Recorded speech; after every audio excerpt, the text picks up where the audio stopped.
Welcome to Apar's Garage.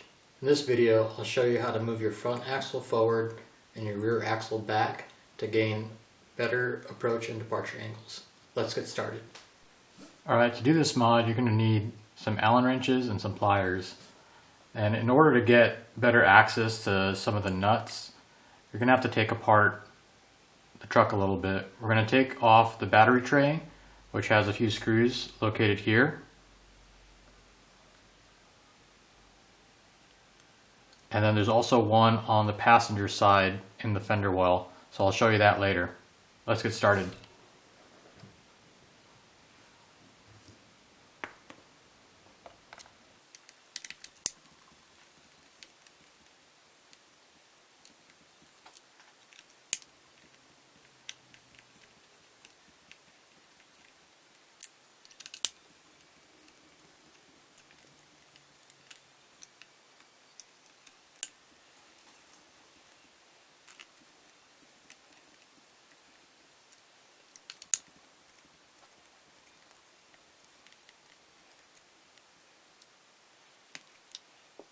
Now let's move on to the screw in the fender well. So we're here in the fender well, and the last screw that we got to take out the battery tray is located right here.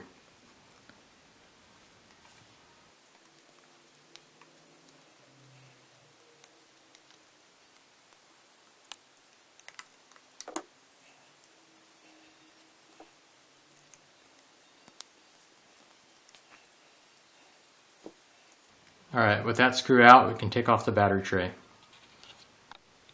Now all you got to do is lift the battery tray up, kind of twist it a bit, and it comes right out.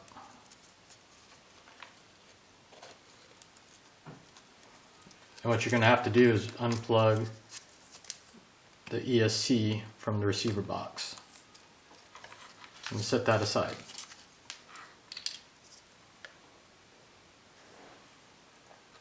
This way we can access the nuts that are holding the screws here and here. Start off with the rear axle. Alright, so we're going to move the attachment point for this linkage here from the center to the rear, and same on this side, the center to the rear. There's a nut back here that you have to hold with some pliers, but you won't be reusing it because there's not room for a nut back here. It's just going to go into the plastic on both sides.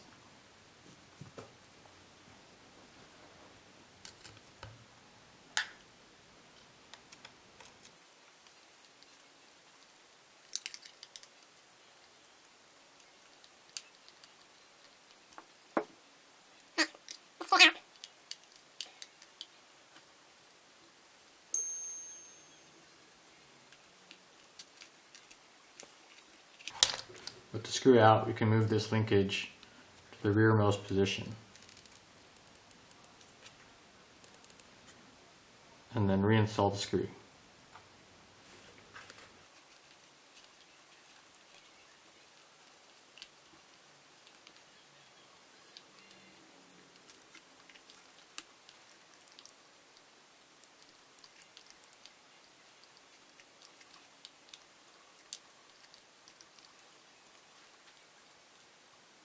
Remember, you're tightening in the plastic, so you don't have to tighten it all the way down. Just feel it. Make sure you don't strip it out. Let's move on to the next side. Alright, we're on the next side. We're going to take this screw out here and hold back up on the nut that's right over here.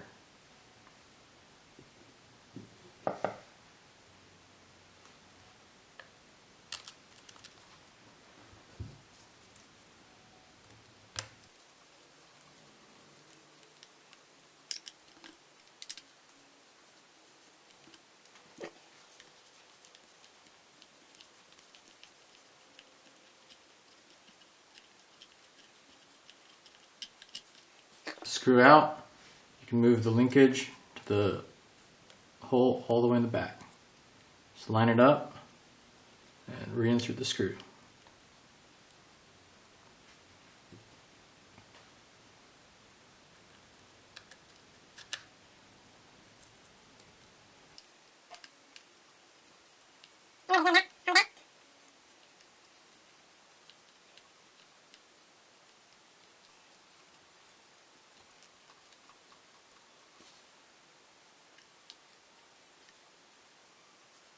Remember, you're screwing into plastic, so you don't have to crank it down. Just snug it up and you're good to go. Alright, we're looking at the bottom of the truck and we're going to remove this screw here and then move the linkage back one hole. We're going to do the same thing for the other side.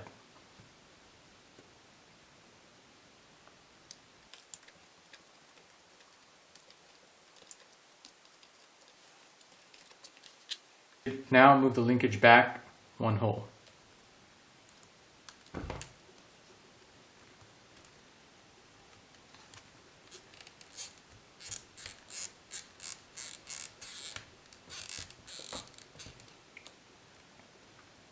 Reinsert the screw in the hole next to the one you just took out.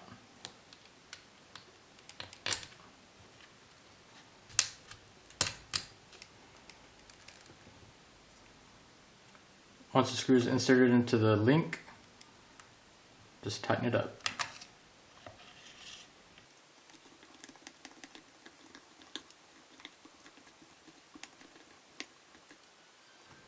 Remember, you're screwing into plastic, so you don't have to crank it down. Just snug it up and you're good to go.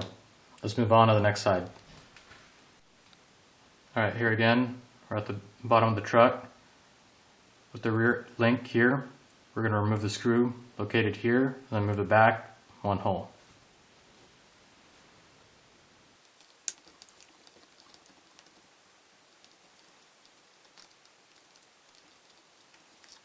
With the screw removed, you can move the link back.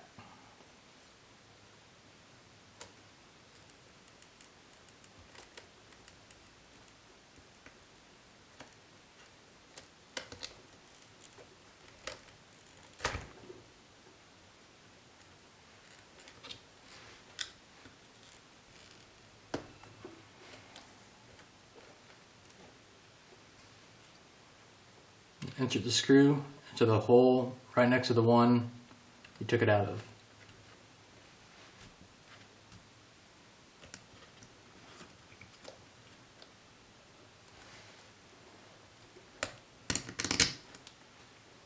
Once inserted through the link, just screw it down.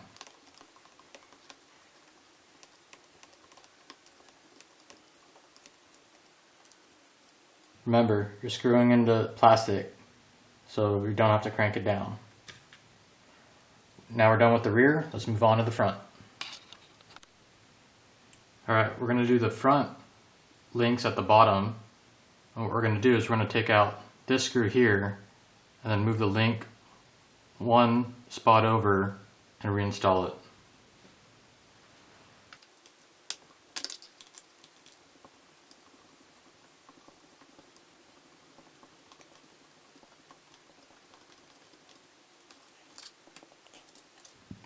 With the screw out,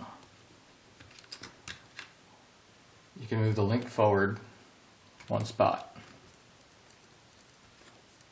Reinsert the screw in the hole next to the one you took it out of and reinstall.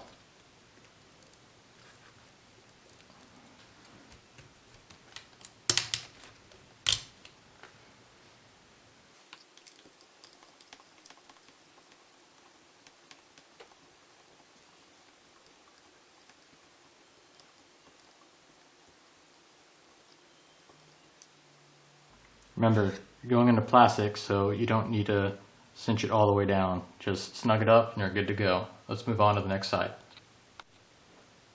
Alright, so we're again at the bottom of the vehicle. At the front, we're going to remove the screw located here and move the link up one spot.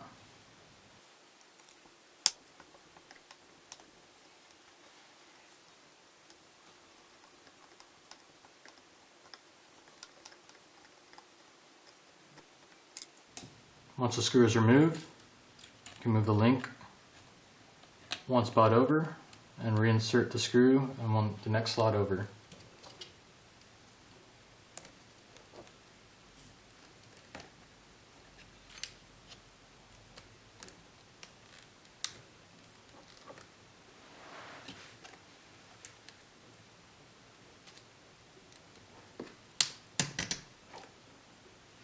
Now reinsert the screw.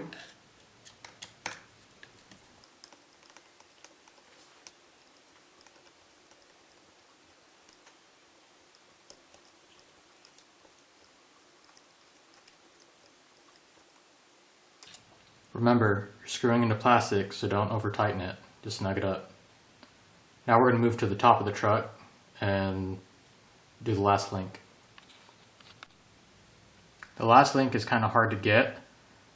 The screw is located right here behind the ESC.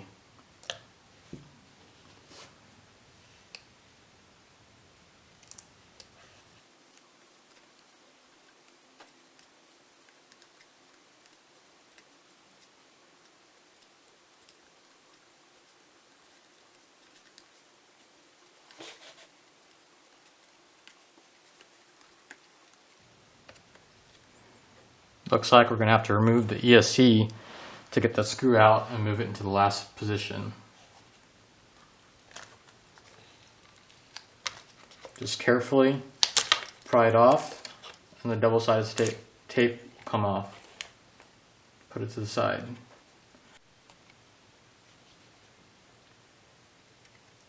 I have access to the screw once the ESC is removed. You can take it completely out and then move it forward to the last position.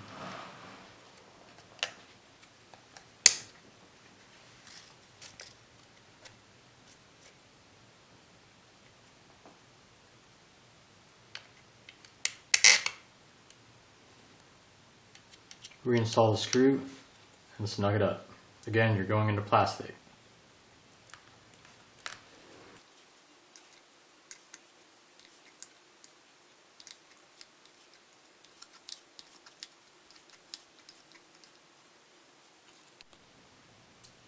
Reinstalled the ESC back in the same spot.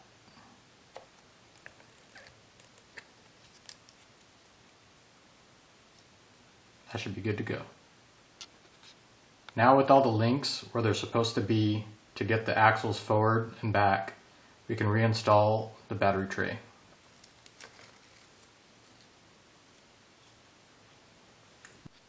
Let's install the screw in the inner fender well first so that it helps line up the rest.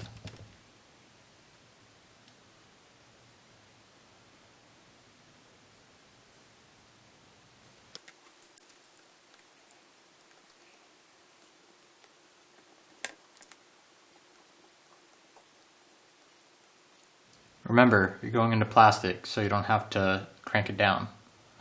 Now we can move on to the top. We're back at the top. Now remember, the two button screws will go here and on the front. The other screws are countersunk.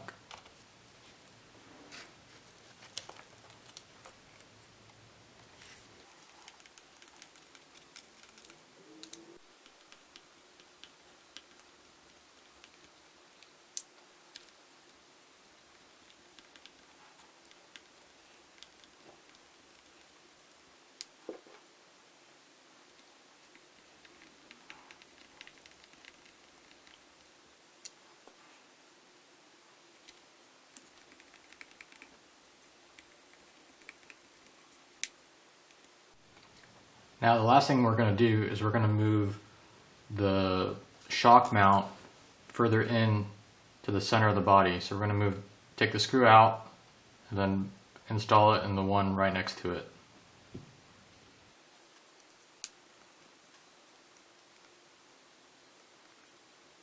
Lift it out. Just move it in towards the center of the vehicle.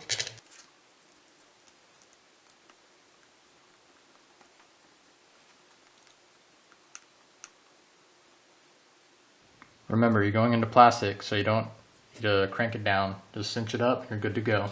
Let's move on to the next side. We're at the front again.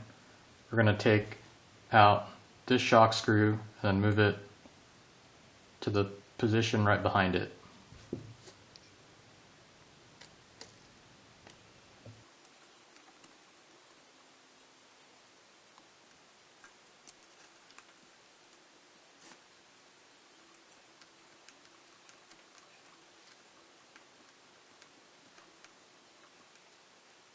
Again, you're going into plastic, so you don't need to crank it down. We're done with the front, let's move on to the rear. Alright, we're at the rear. We're going to remove this screw and then move the shock over one position towards the center of the car.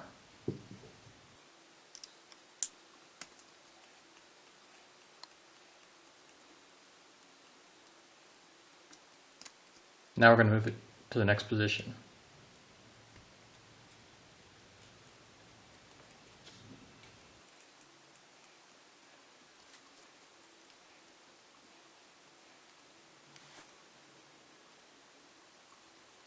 Remember, you're screwing into plastic, so you don't need to crank it down. Let's move on to the next side. Last corner. Again, we're going to remove this screw and then move it towards the center of the car to this position.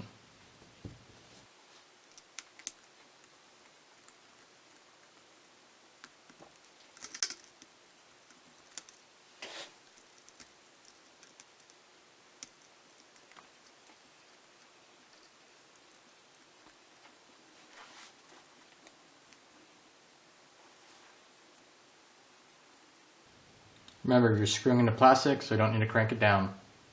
Now we're done. Let's put the body on and see how much approach and departure angle we gained.